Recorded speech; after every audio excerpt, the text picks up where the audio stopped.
con el doctor José Carlos Hernández Guzmán, graduado de Puerta de Hierro en España, en Madrid, médico radiólogo intervencionista y que dirige el Centro de Referencia Radiológica Diagnóstica. Queremos hablar sobre medio de contraste. Muchas veces uno, como médico versado, indica un estudio de cabeza o de cráneo o de tórax o de abdomen y dice, ¿con o sin contraste te llama el radiólogo? ¿Cuál es la importancia? ¿Cuál es el impacto del contraste en el estudio o en el paciente? Bueno, el medio de contraste en muchos protocolos de imagen es necesario. Uno de los más necesarios es en el cuello, por ejemplo, donde las estructuras logran usted diferenciar lo que es la arteria, la vena y los ganglios a través de el mismo medio de contraste que va a opacificar los ¿Y en el vasos. cerebro? Y en el cerebro, pues, ¿Cuándo se usa contraste en una tomografía de cerebro? Se usa contraste principalmente en las angiotomografías. Ajá. Y cuando ya hay un conocimiento previo de una probable lesión ocupante de espacio en el... Si yo no sé si es un infarto o una hemorragia, ¿debo usar contraste para determinarlo? No necesariamente. No necesariamente, porque la sangre en tomografía se ve hiperdensa, o sea, que se ve blanca, y el infarto no. ¿Qué tiempo después de una hemorragia cerebral tú puedes hacer un estudio que te diga que está sangrando o que es una trombosis o un infarto cerebral? Por lo regular, si el paciente presenta los síntomas neurológicos, inmediatamente se hace la tomografía. Si no hay indicios de sangrado, pues hay que repetir la tomografía aproximadamente en los próximos 3 o 4 días, porque es el momento de más riesgo donde se rompe la barrera hematoencefálica y puede el mismo infarto, a través del mismo tratamiento que se le pone, crear un sangrado. Sabemos que el estudio radiológico per se es inocuo, pero ¿qué riesgos se asume cuando usted indica el uso de medio de contraste? Claro, en los pacientes diabéticos o con... Primero, tiene que tener una creatinina que te permita filtrar toda esa porquería que tú le inyectas, ¿verdad? Seguro que sí. O sea, de hecho, forma parte del requisito del protocolo. Cada paciente que se va a hacer una tomografía contrastada o una resonancia magnética con gadolínea, tiene que realizarse una creatinina. ¿Todos son yodados? No, el gadolinio no es yodado. No es yodado. No. Doctor, el ecocardiograma es una sonografía del corazón. Sí. Eso definitivamente. Es una sonografía, es una, como su nombre lo indica, es una ecografía.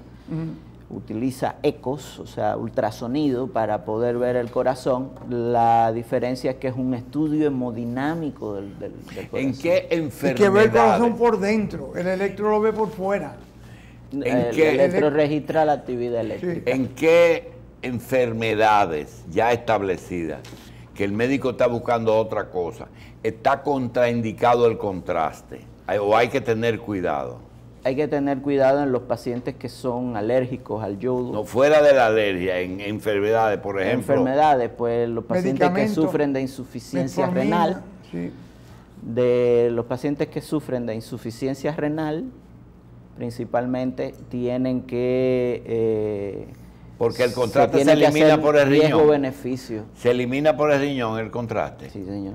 Y Doctor, puede ser dañino el riñón. Y en una hemorragia cerebral, que no está bien definida ahí, ¿se puede poner contraste para saber los vasos o no es bueno? Es indicación hacer la inyección de medio de contraste en una hemorragia subaracnoidea ya previamente diagnosticada, porque así es que podemos visualizar si realmente la causa del sangrado es eminentemente vascular, o si fue un trauma, o si simplemente tiene un aneurisma que se rompió. Entonces, para poder visualizar el aneurisma y saber dónde está, y poder planificar un procedimiento posterior, Carlos, es necesario. Cualitativamente, ¿cuál es la diferencia entre una tomografía y una resonancia? ¿Qué información te da uno que no te da el otro? Bueno, la resonancia, la primera diferencia es que la tomografía usa rayos X. Bueno, sí. ¿Usa? Rayos X. Muchos rayos X, muchos. Bueno, sí, pero recuerde que esto es dosificado. Ya hay equipos que reducen la dosis de forma considerable. Y luego la resonancia magnética usa pulsos electromagnéticos con un gran imán, y esto pues no lleva radiaciones, y hasta donde sabemos, la ciencia sabe, no causa ningún tipo de daño, salvo que usted tenga algún metal por dentro que ya cree un artefacto visual que usted no se pueda ver la imagen. Un metal que sea magnéticamente activo, porque hay metales que no son magnéticamente. Exacto, o sea, si es pero la pregunta ferromagnético, original, causa un ¿se artefacto. encuentra lo mismo o hay una cosa que encuentra una cosa que la otra? La facilidad de la resonancia es la posibilidad de los múltiples planos que ofrece. O sea, podemos ver los planos de una manera tridimensional, multiplanar, y la definición entre los tejidos, entre cada tejido, es mucho más clara en la resonancia que en la tomografía. Pero ojo, en la tomografía el hueso, por ejemplo, se ve mucho mejor que en la resonancia. Y hay una serie de características, por ejemplo, en el mismo abdomen, que es todavía mucho más, cuando son abdómenes agudos, por ejemplo, que es mucho más fácil hacerlo en tomografía que por resonancia. De los tejidos que tiene el cuerpo humano dentro, hueso, músculo, humores, sangre, ¿cuáles son los equipos de imágenes que más están especializados en determinado órgano? Es decir, tú me dices que el hueso está más claro en la tomo que en la reso. Ahora, la pregunta es, el hueso sale igual que en un rayo X sencillo, ¿verdad? Sí, se ve muy similar. La diferencia es que, por ejemplo, en la tomografía, la matriz ósea, o sea, el tejido óseo interno, tiene mucho mejor resolución en una tomografía. Una pregunta al doctor Hani, a usted, porque el doctor me en la frecuencia de accidentes cerebrovasculares, ¿es por ruptura? La más común es ruptura de aneurisma o hipertensión arterial. La más frecuente debe ser infarto cerebral por arteriosclerosis cerebral, que se tapa una arteria sin hemorragia. Y entonces se muere un pedacito del cerebro. Claro. Después debe ser la hipertensión en nuestro medio, donde la hipertensión es una epidemia. De los que la tienen y lo saben, y de los que lo tienen y no lo saben. Es otra epidemia. Y el aneurisma es muy común también.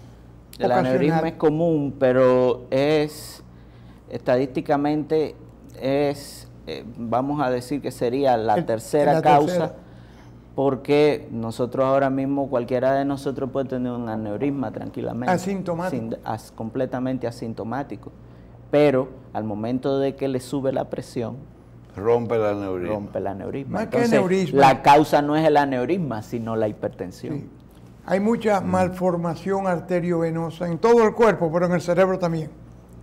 Malformación congénita, no necesariamente aneurisma, que en un momento dado se puede romper también. Háblame del centro, porque yo sé que tú eres un gran radiólogo, tú tienes la pinta de radiólogo, de gente que se sienta, ve imágenes y cosas.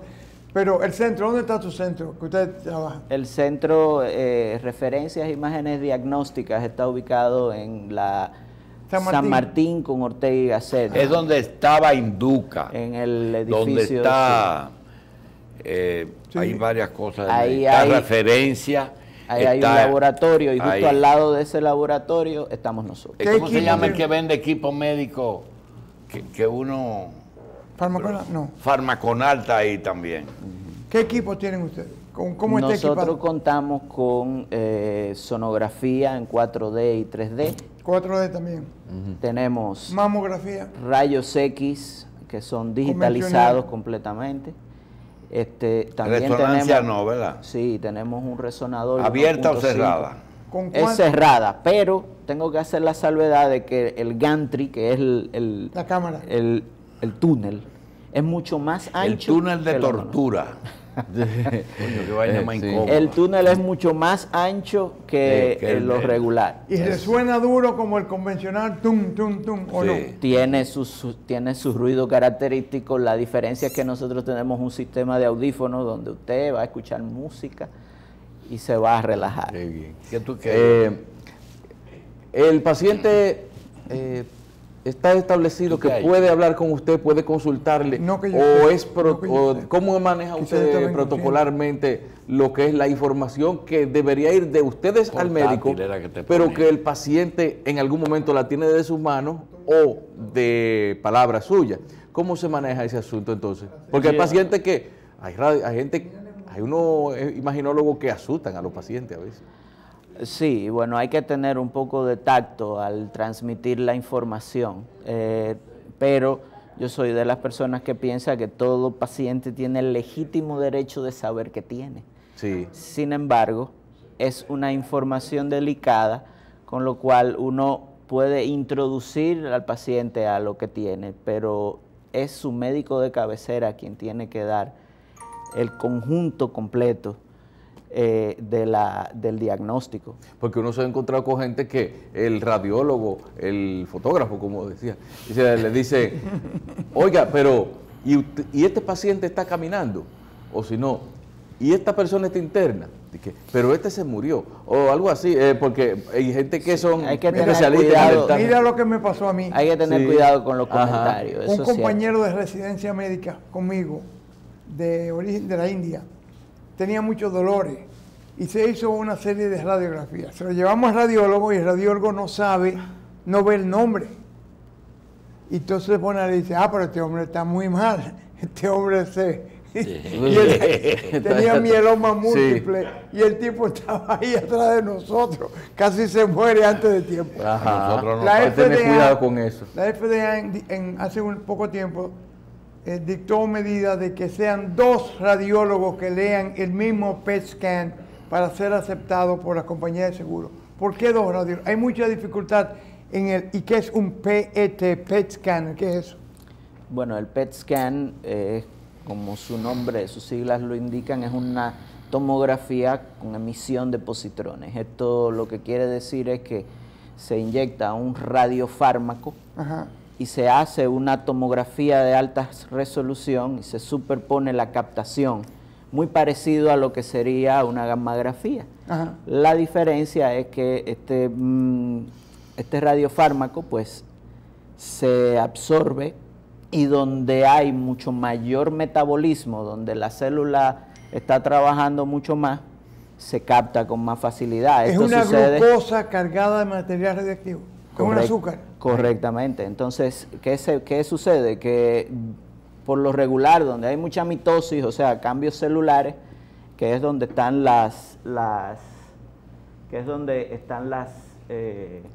células neoplásicas, entonces en ese momento es donde ocurre la captación y entonces la persona que interpreta esto pues, puede hacer el diagnóstico de que ahí hay ¿Ustedes tienen PET scanner en procedimiento en el centro donde tú estás ahora? No, nosotros no contamos no contamos con PET scanner. ¿Esa es la resonancia?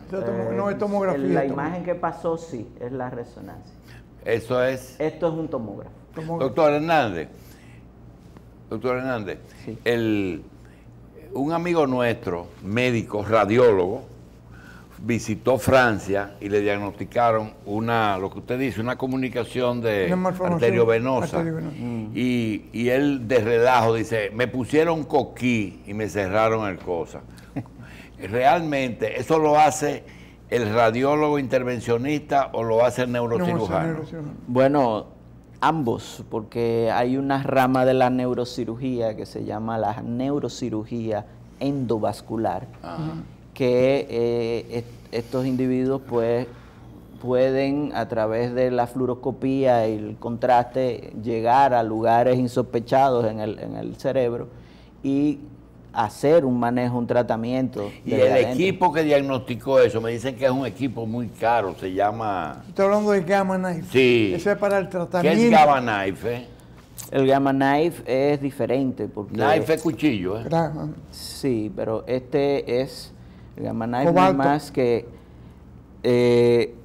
un tratamiento que se da en una región específica del cerebro a través de lo que se llama la neuronavegación, y esto focaliza el rayo que va a dar el tratamiento en el punto específico donde se encuentra la lesión. Por ejemplo, una malformación arteriovenosa, cuando se hace a través de este tipo de procedimientos, exacto, son regiones donde inaccesibles, donde los neurocirujanos no pueden llegar, y pues este rayo lo que hace es que al darle al punto específico comienza a reducir poco a poco la lesión hasta que queda en su más mínima expresión. Creo que hay un gamma knife en Sedimat, no sé si tiene el cobalto cargado o no, pero hay un gamma knife en Sedimat.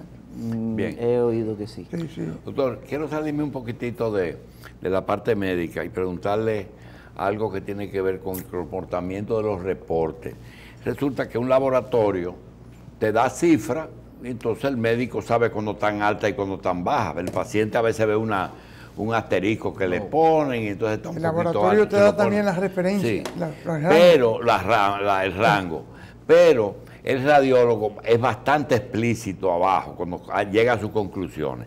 Nosotros tenemos una experiencia difícil que tiene que ver con el informe al paciente en caso en que el paciente no debe conocerlo de primera mano, sino que debe de prepararse. Una mujer después de un embarazo desarrolló una sintomatología en el pecho y se le hizo una radiografía y tenía un tumor del timo o una persistencia del timo. Timoma. Pero era maligno. Y entonces ella, queríamos coordinar la cirugía, fue al Gautier, y en el momento en que estábamos esperando al radiólogo y al cirujano, estaban presentando el caso de ella en la sala entonces ponen las placas y dicen, naturalmente, esto es quirúrgico, pero ustedes saben cuál es el pronóstico. Y la muchacha lo oyó. Muy raramente timoma maligno, muy raro. Ya ellos tenían la mayoría de los timomas debutan con miastenia gravis. El paciente está muy débil, se le cae la mandíbula, se le caen los párpados, y cuando entonces encuentra el timoma como causa de miastenia gravis. Bien. Doctor, entonces estamos ahí en referencia. Estamos en referencia. Y San Martín con Ortega y Gasset. Bien. Es correcto. Vamos a darle las gracias al doctor. ¿Y número de teléfono por allá tiene? Porque ahorita van a llamar. Esto yo sé lo que es. Es una empresa esa. Es una empresa de Patricia y de su esposo. Oscar Valiente. Bien. Gracias.